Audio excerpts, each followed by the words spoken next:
This week, we're starting to build a plywood mold into which we'll pour 9,000 pounds of molten lead to cast the bulb for our new keel. This is a very strange project. I've never done anything like this before, and I probably never will again. Last week, we were getting started building the fin of the new keel, and we got as far as bending the top flange. Because we are hiring professionals to do a lot of this work, we are on their timeline. The building of the fin got delayed a few weeks, and so we'll get back to it soon. But it's no problem because there's plenty of other keel projects to do. So we're just jumping into the bulb mold project a little early.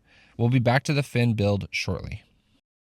The bulb mold will be a female mold made of sheets of plywood, glued and fastened together and mated with the steel fin. The molten lead will be poured into the mold and around the fin, and when it's done, it will all be one piece, rather than a more traditional bulb that is fastened with bolts to a metal fin. This makes ours a slightly more unique building technique. We're gonna start with a big stack of plywood. Gotta thank Eden Saw, our local lumber company, for sponsoring this side of the project and giving us a great discount on this plywood for the mold that we're gonna be building. Yes, we're building a mold for lead out of plywood. We feel extremely lucky to have a specialty lumber store like Eden Saw local to us here in Port Townsend. I visit Eden Saw at least once a week.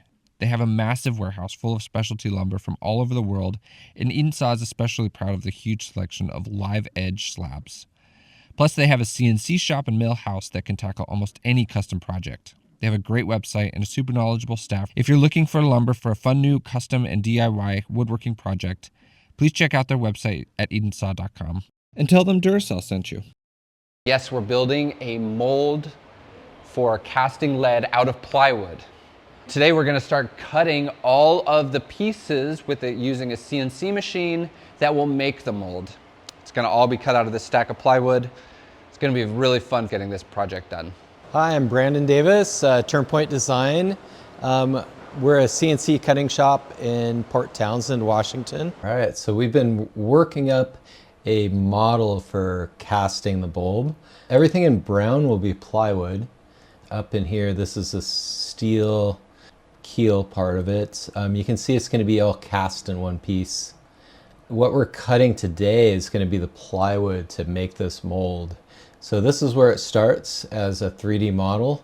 We've taken that model and we have created lifts, so slices of that model that we're going to cut in plywood today. So you can see all these layers starting with S1, so that's starboard layer 1, all the way up to starboard layer 24. If you look at this, you can sort of see a keel, sort of a bulb shape in there. So once it's all stacked up, it'll be close to a bulb shape. Let's see, I'll get a different view here. So these are all the layers laid out flat. So this is all 24 layers. This bulb is longer than this sheet of plywood, so we need to add these little puzzle joints in here to make them full length. Then once we've done that, then we're going to, I nested them into sheets of plywood. So for this side of the bulb, we have 17 sheets of plywood to make this stack. It's quite a bit of plywood that we're going to cut today. Yeah. It's going to be a lot. This is only one side, and then after we cut this side, then we'll do the other side. This is the CAD file with all the parts nested and labeled. But once we have a clean CAD file, we need to take it into another program, and this is our milling software. This is where we get to pick which bits to use, how quickly to cut, how deep to cut. So that's what we're going to do next. We have a couple of these things programmed. We have little labels on everything so we can identify the parts. So that's the first cut. We're actually going to do a test cut over here. These puzzle joints, you want them to fit together just right, and so we're going to do a test cut, make sure they fit together right before we cut the whole stack of plywood. All right, there we go. Now the fun part. This is our 3-axis CNC cutting machine. So this is what we use to cut all the plywood sheet goods in the shop for boat kits, all kinds of boat projects and other kind of projects. This machine, you can see it's got all these bits lined up here, so the machine can go and grab the bit that's needed and machine the parts. You'll see really quickly what we're gonna do next. So we'll load up some plywood and start cutting.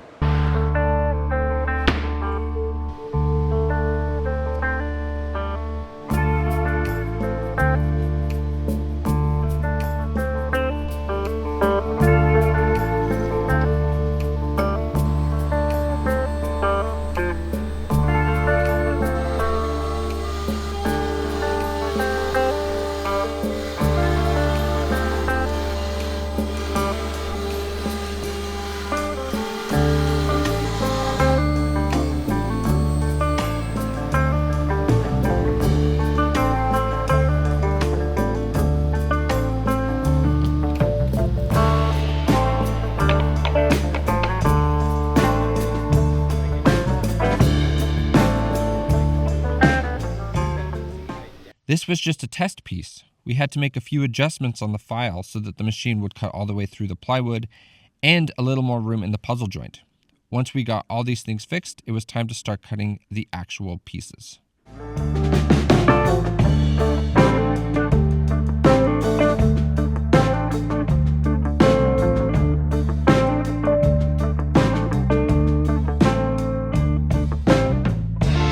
That's the one sheet and all the holes, and you can zoom in and you can see what it's doing. It's spiraling. It's going to take the bit and spiral down into the bottom of the hole.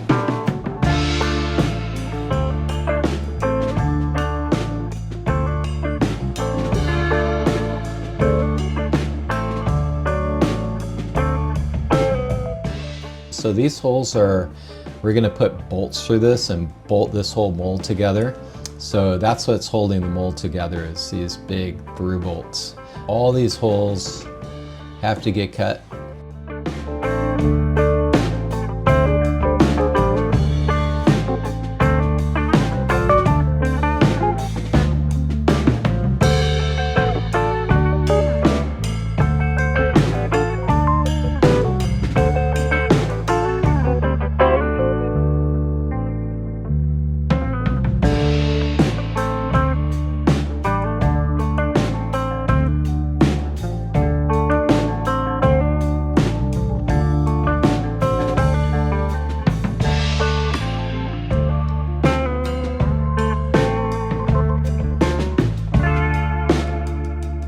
I was keeping the machine working by unloading the cut pieces, cleaning the table between cuts, and loading new pieces.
Once all the pieces were cut, it was time to dry stack. And if you stay tuned to the end, you will see the bulb taking shape.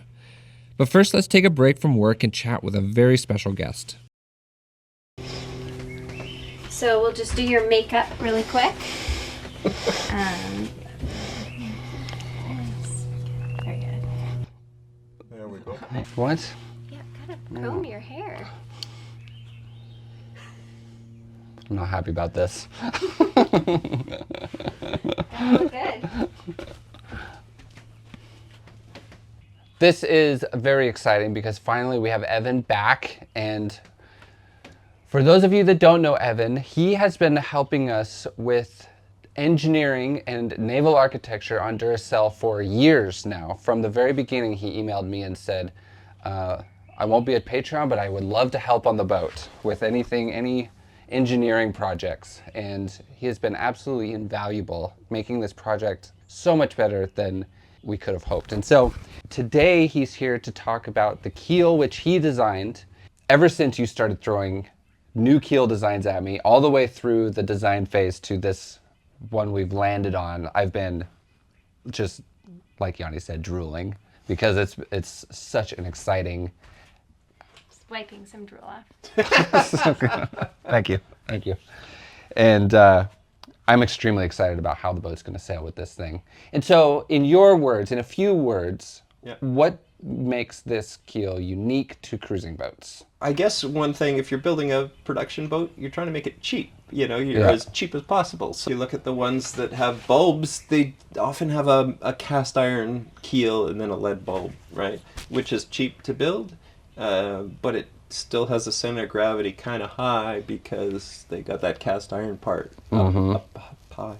So having a hollow steel fin and having most of the vast majority of the weight of the keel down low gets you that lower center of gravity. Way better for performance to have lower center of gravity. It can't be beat. So that's really great. Casting the lead onto the keel fin is also fairly unique. Most folks don't do that in the production world. Even the custom world, it's done, but it's not always done. That's a very nice way of doing it. It solves a lot of problems. I don't have to do bolt calculations for another set of bolts. Yep. And we don't have to cast bolts don't into have to buy the bolts. lead. Yeah. Yeah, it eliminates a big machine structure with bolts, bolting through the bottom and nuts in little pockets. And having, I guess I would say, a more sophisticated bulb shape than most boats have, except at the high-end racing boat sort of level. Sure. Right? The bulb I've shaped is, it's a step above most. If you walk around a boatyard and you look at keels, and you look at ones with keels, I sometimes shudder and think, those are not very efficient shapes. They are very draggy shapes. There'll be keels with bulbs and little wings coming out at a funny angle, or flat little bulbs that are squished like a pancake, and I just know that they're not very good. Yeah. Evan, I have a question. Yeah. Have you ever keeled over in horror? When you see a really bad keel? I have just recoiled and said, Rekeeled. "Oh no!" What were they thinking? So we've designed a bulb that has a very sophisticated shape compared to what you see in 90% of the keels with bulbs out there. Yeah. Right. So it's better. Right.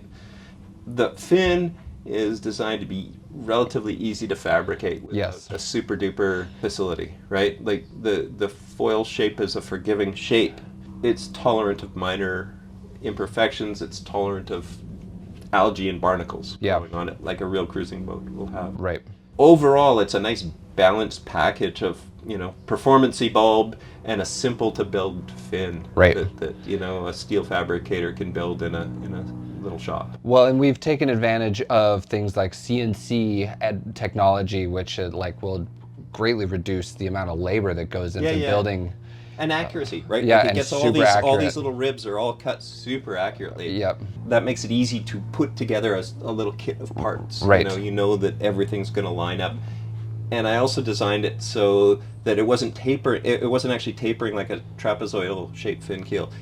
Both front and back edges are parallel, so all those ribs are straight line. They're not converging, so it just makes it easier for the fabricator.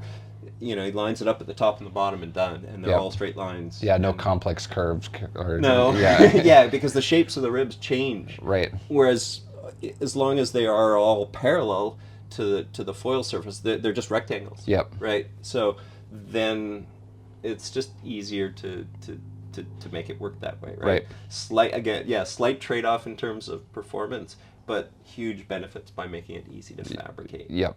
So Fabricate and maintain. yeah. Yep. Yeah. Well, maintenance is part of it. So yeah, hit the rust spots every year. Yep. Put We'll take care of it, I promise. Yeah. Yeah. And And not hit any rocks. make the keel strong enough in the first place. You hit a rock, it's like, oops, oh well. Yeah. And it's not like, oh no, we're gonna tear the keel off. It's gonna fail. Yeah. Yep. Cool. Well, we're very excited to continue on with the project. And I'm super excited to see it in its Yeah. finished form. Yeah, It'll be lovely to see in the yard and sitting beside the boat. it is such an odd thing to build. I'm always like looking at all these like things that are like all these parts that are getting delivered to the house and building this keel mold. I'm like, God, we're gonna have this like even just transporting the damn thing is gonna be very strange just because it's 14,000 pounds when the mold is on it. It's gonna be really heavy. Yeah. And it's an interesting you should use thing. the good straps then to hold it down, right? Yeah. Are you transporting it? Are you casting it in Seattle? Is that where it's taking place? And you're transporting it upright back here, or you flip it over once it's casted? No, we'll keep it upright because it'll have those big gussets on it. Oh yeah. Yep. It's part of the Yep. molding process. Yes. Yep. Yes. Yeah. So and then it'll go back in the garage and we can do all the finish work on it and everything. And Yep. well, thank you again. We really appreciate all the help and As always. and taking the time to explain it. Super happy to help, and it's a pleasure on this kind of project to just make it as good as I can do it. Cool. So I've enjoyed it greatly. And now back to Brandon's shop. It's time to dry stack the pieces to make sure everything fits and looks good before we glue and vacuum bag them together.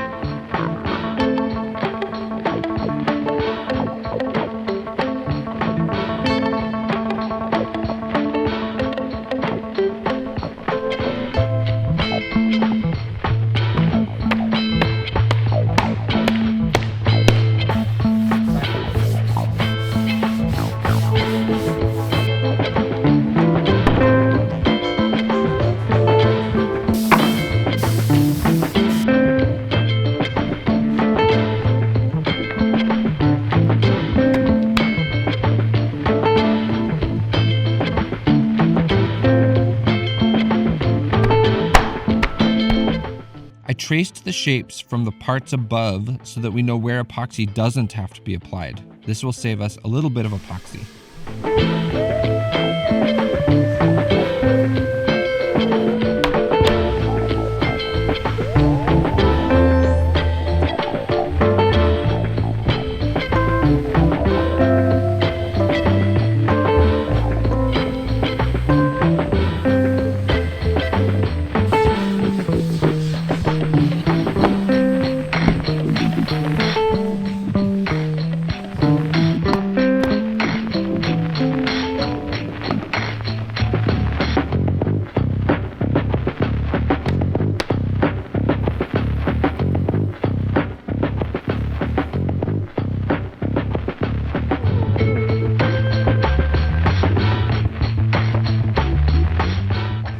This is very cool. You can really see the bulb start to take shape here. It's a topographical map, like Yanni said.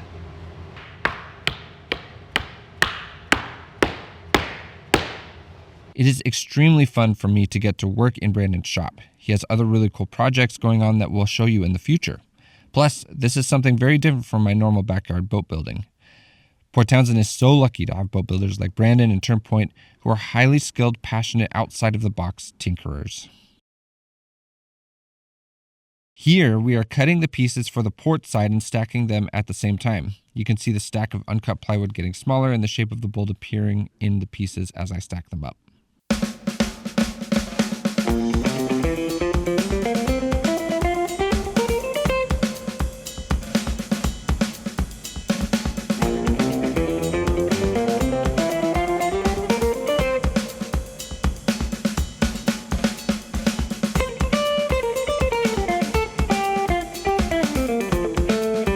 The next step is to glue and vacuum bag the pieces together.